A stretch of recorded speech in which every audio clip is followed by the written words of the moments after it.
Senhor presidente, boa tarde. Estamos aqui encaminhando o nosso expediente final.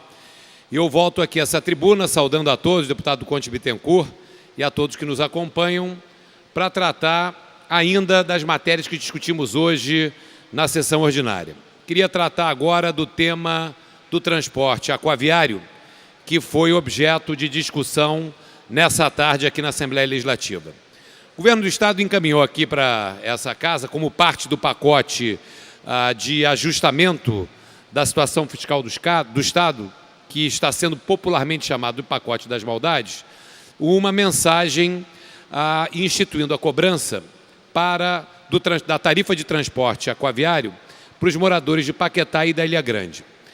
Eu entendo, e aí a gente tem que ter razoabilidade, apesar de ser um deputado da oposição, eu entendo que essa questão de você ter moradores de Paquetá e da Ilha Grande viajando gratuitamente e todos os demais moradores do Estado do Rio de Janeiro, quando se deslocam, têm que pagar a sua passagem, não me parece adequado. Se no momento que o Estado podia fazer isso, resolveu conceder esse benefício, não me parece justo.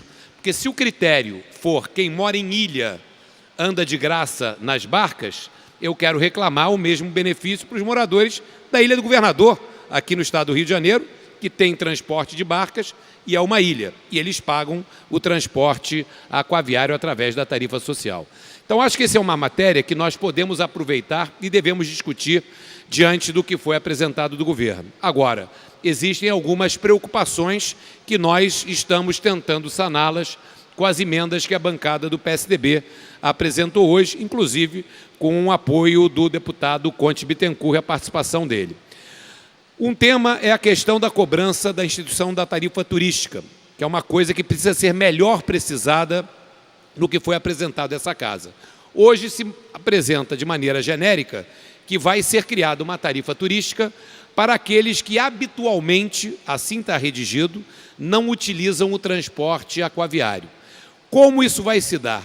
Qual é o valor da tarifa turística? E como vai ser tratado aquele visitante ou aquela pessoa que tem uso regular às ilhas e mais não são moradores, não está bem especificado. E isso pode gerar um risco de nós gerarmos uma injustiça. Que o turista deve pagar mais caro, não há dúvida nenhuma.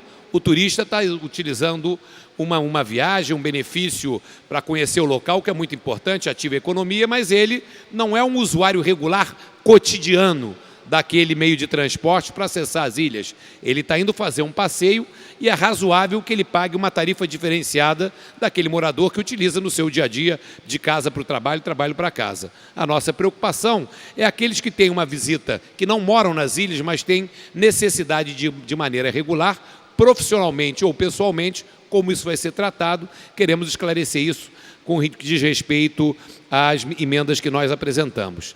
Mas eu quero colocar uma outra preocupação que aflige os moradores de Niterói e principalmente também Paquetá e Ilha do Governador.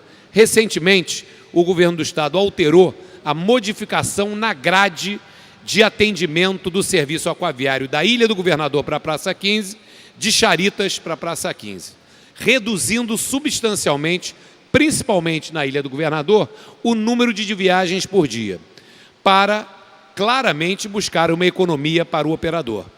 Ninguém é contra haver uma racionalização desse serviço. Agora, o que foi feito, particularmente na Ilha do Governador, é inaceitável. Foi reduzida praticamente a metade a oferta de transporte aquaviário da Ilha do Governador para o centro da cidade. Isso prejudica o morador da ilha, prejudica o trânsito, que obriga a todos a irem de ônibus ou pela linha vermelha de meio rodoviário e não atende o contrato de concessão que foi assinado. Nós sabemos que existe um problema, o deputado Conte está acompanhando isso muito bem, porque isso impacta diretamente a Niterói, existe um problema com o contrato da concessionária CCR. Isso é uma realidade. Essa concessionária CCR, inclusive, havia apresentado ao Estado um pedido de revogação, de ruptura desse contrato, cobrando uma conta de 500 milhões de reais do Estado. Então, nós sabemos que existe um problema com a concessionária. Esse problema com a concessionária não pode ser resolvido através de gatilhos que prejudiquem a população. Isso tem que ser colocado às claras. E eu sugeri, Conte, ao deputado Flávio Serafini, que nós, na Comissão de Transportes, possamos tratar desse tema de maneira mais clara. O que adianta o Estado ir autorizando em medidas que prejudicam a população para economizar dinheiro para o concessionário de alguma maneira, mas prejudicam a população sem olhar o problema como um todo. Esse é um problema que terá que ser abordado e está prejudicando e muito, senhor presidente, ao morador da Ilha do Governador. Isso não pode continuar e esse alerta nós temos que fazer aqui e temos que, enfim, chamar a responsabilidade a Secretaria de Estado de Transportes, também a agência reguladora, a GETRANSP, através da nossa comissão de transporte da Casa, que eu já conversei com o presidente Marcelo Simão para que a gente possa tratar diretamente desse tema. Para encerrar, senhor presidente, eu queria apenas fazer mais uma menção com relação ao bilhete único, que também foi tratado hoje aqui nessa Casa. A questão do aumento, através de decreto publicado pelo governador, no dia 6 de novembro, que passa o bilhete único de R$ 6,50 para R$ 7,50, que vigorará a partir de 1º de janeiro do ano que vem, isso é claramente ilegal porque, enfim, está em desacordo com a lei do bilhete único e está lá especificamente como é que pode ser feito ou como é que deve ser feito o reajustamento do bilhete único. Esse é um tema que tem que ser tratado, eu queria pedir mais uma vez o apoio dos deputados. O decreto do governador é ilegal, ele vai contra a legislação em vigor e nós apresentamos um decreto legislativo que foi protocolado hoje, que susta os efeitos desse decreto do governador do Estado. Vamos falar amanhã com o presidente da Casa para ver se isso pode ser colocado em votação o mais rápido possível, uma vez que isso precisa ser feito de maneira adequada, de maneira correta e não pode ser feita através do decreto ilegal e, obviamente, que isso gera um impacto direto no bolso do cidadão. Então, senhor presidente, esses eram os temas para a gente fechar o nosso dia de hoje e eu acho que ficou muito claro a partir dessa outra sessão e da sequência de sessões que nós estamos vivendo aqui nessa Casa, desde que chegou aqui o pacote do governo do Estado, é que esse pacote não existe mais.